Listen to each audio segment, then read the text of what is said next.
Agora estamos aqui para saber do processo de Caio Castro, como ele lida com a espiritualidade, como que ele tem essa relação com Deus. E para isso, Caio, eu vi uma entrevista sua na Marília Gabriela, aquelas, né? Sim, sei. Tipo lá de 2014, eu tava dando uma fuçada.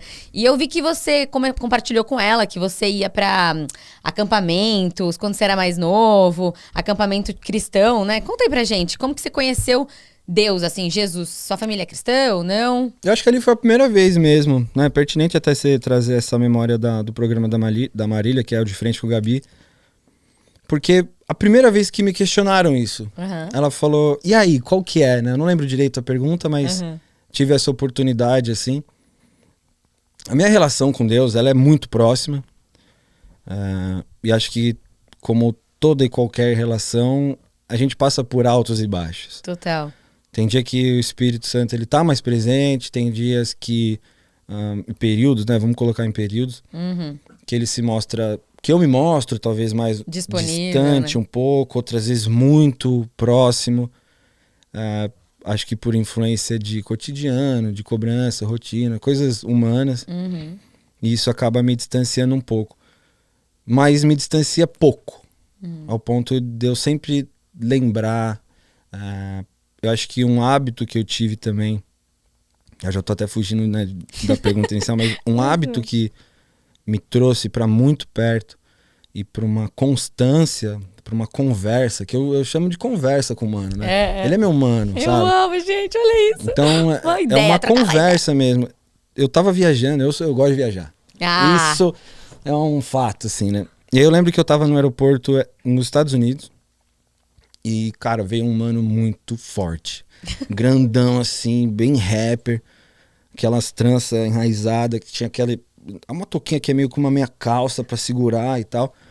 Falei, mano, os caras é lutador, qual que é desse bicho, né, mano? Grande, assim. E aí ele veio com um saquinho de papel, veio com uma garrafinha de suco, assim. Aí ele olhou um lugar, e eu fiquei, tipo, meio que olhando o cara. Eu falei, nossa, velho. E aí ele veio, olhou um lugar ali pra colocar as coisas, aí ele abriu o guardanapo, botou, assim, a comidinha dele, tudo organizadinho. Eu falei, nossa, mano. Eu achei que ele já ia, tipo, morder a garrafa, né? E aí ele veio, organizou tudo, colocou a paradinha, dobrava o papel do sanduíche, colocava no copo pra beber. Eu falei, nossa, velho, já tá me quebrando por aí, né? Aí ele tirou, era um boné com uma touca embaixo. Aí ele tirou o boné, tirou a touca e orou. Falei, uau. Aí, aquilo ali me tocou de um jeito. Amém. Que eu comecei a me perguntar, eu falei, por que eu não oro todos os dias antes de comer? Uau. Por que eu não agradeço o alimento que eu tenho um privilégio, entre outras coisas, mas o privilégio de ter o que comer, poder escolher o que eu vou comer? Por que eu não agradeço? Eu me senti mal. Falei, cara, ele fez isso por mim, indiretamente, e eu falei, quantas pessoas talvez eu possa ajudar da mesma maneira? Muito bom. Então, por mais que... porque no começo você fica um pouco com vergonha. Às vezes o cabelo tá arrumado com o boné, aí você fica... né, você tá de boné, você quer tirar, e aí você pra orar. E aí eu comecei a fazer isso. E no começo eu falava assim, Senhor, desculpa a minha vergonha, mas que o meu gesto possa atingir pessoas que estão me vendo agora. E gostaria de te agradecer. E aí começava meu agradecimento do pão diário. Que demais. E aí, né, em novelas, em filmes, em todos os meus trabalhos, a gente tem uma hora coletiva de almoço dentro do possível, né? Porque às vezes a gente senta 10 minutos pra comer. E aí eu parava e eu propunha. Falei assim, pessoal, vamos fazer uma oração só pra agradecer a comida? E todo mundo na hora dava a mão. E aí tinha, sei lá, no mínimo 2 pessoas, às vezes só eu, obviamente, mas eu comecei a espalhar isso, sabe? Que demais.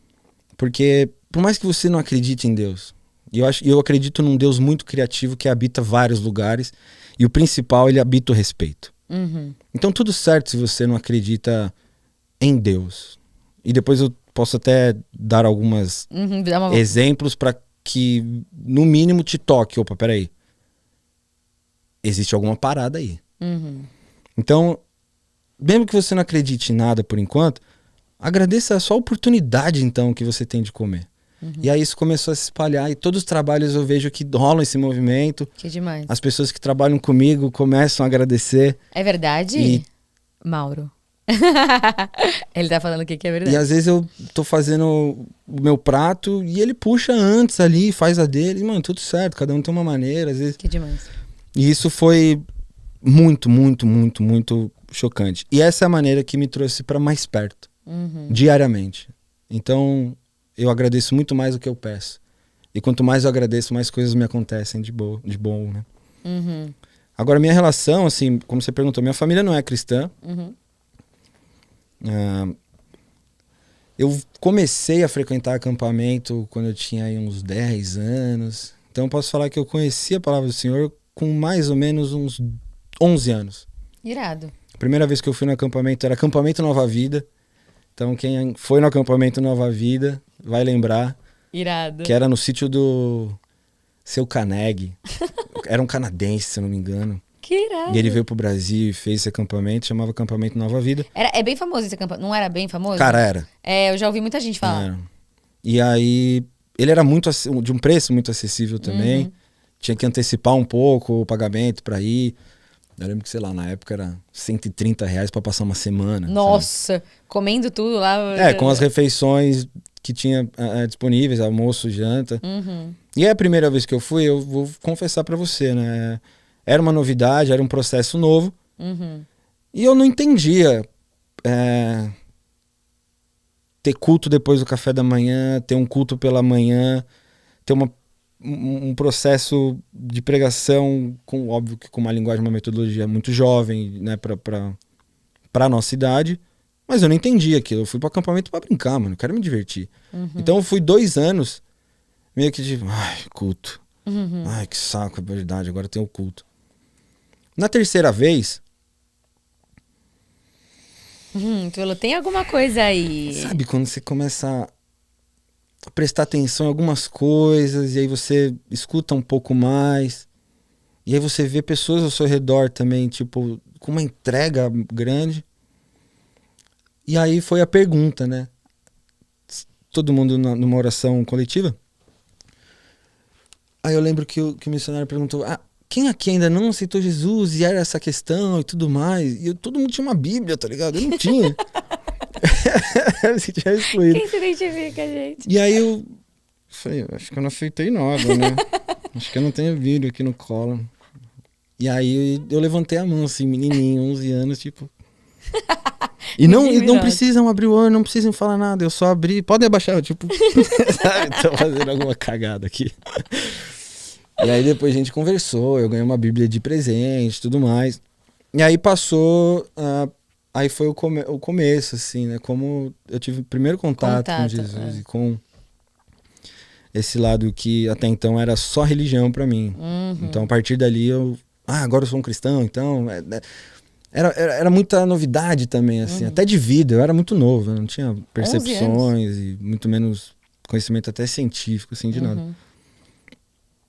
Então essa foi a minha introdução, assim. Essa foi a minha partida com o meu lado espiritual. E quem te levou? Tipo, um amigo? Como que foi? Assim, você caiu nesse acampamento? Eu lembro que foi o Gabriel, que era na época do colégio meu melhor amigo, né? Que tinha essa... meu melhor amigo. E acho que as primas dele foram nesse acampamento. Agora entendi. Brincadeira. E aí a gente... Não entendi. Eu tava te zoando. Nossa. Cara, viu? Olha o silêncio. O silêncio mata, né? E aí eu fui também com ele, a gente foi. E acho que foi por influência dele. Legal. E aí depois, tipo, desse contato, né? Porque realmente é uma coisa muito diferente, né? Aceitar Jesus, mas por que eu tenho que aceitar Jesus? Quem é Jesus, né? A gente escuta, mas a gente não entende o que é. É o que você falou, era antes religião, de repente você passa a conhecer Jesus de verdade, entender, ver as pessoas agindo dessa forma, como você falou desse cara, né? É muito legal quando você conta isso, porque a gente nem imagina o poder que tem uma atitude de orar né? Você não nem imagina as pessoas que estão vendo o que vai significar na vida delas. Tem até aquela frase, pregue e se preciso for, use palavras. Querendo dizer, haja muito mais do que você fala. Que as ações confirmem as palavras. Exato, que as ações confirmem. Então é muito legal. E depois você começou, você começou a ir numa igreja, tal, ou não? Tipo, como que foi? Porque você tinha 11 anos, né? Era uma criança, praticamente. E aí depois você teve esse contato mais assim, ou não? Ficou uma coisa... Não, imagina, uma criança de 11 anos, sem autonomia alguma do seu próprio nariz. E aí, a única pessoa na família cristã. Então, quando eu conversava, por exemplo, com a minha avó, que tem uma espiritualidade, tem uma religiosidade maior, foi um choque pra mim também, assim, eu escutar coisas na igreja, no acampamento, né, nos cultos, e eu chegar em casa e eu ver a minha avó fazendo a oração dela, dando um beijinho no santinho, e um baita de um ritual. Eu, como criança, não tendo controle de palavras, eu falava assim, vó, para! Ela, o que foi, meu filho? Chocada. Eu falei, não, você não pode beijar a imagem. Ela, o que, meu filho? Eu falei, não, vó. Não adorai os santos. Isso aqui. Eu começava meio que dar uma pregação à minha avó, gente. Ela, o que você tá falando? Então tinha... Caraca, entendi. E aí que eu falo que... eu acho que Jesus é um caminho para você chegar até Deus. Ele é o seu cabo de conexão com o divino. E o Deus que eu acredito, ele é um Deus muito criativo. Ao ponto de se manifestar em vários lugares e de várias maneiras. E o respeito ali, eu aprendi depois um pouquinho. Eu falei, peraí. A maneira da minha avó se comunicar com Deus, ela é diferente da minha. E eu preciso respeitar isso. E aí eu comecei a ter outros aspectos. E aí que mais velho eu comecei a entender melhor, enfim. Eu acho que é o que você falou, quando você é criança, você não tem esse filtro, né?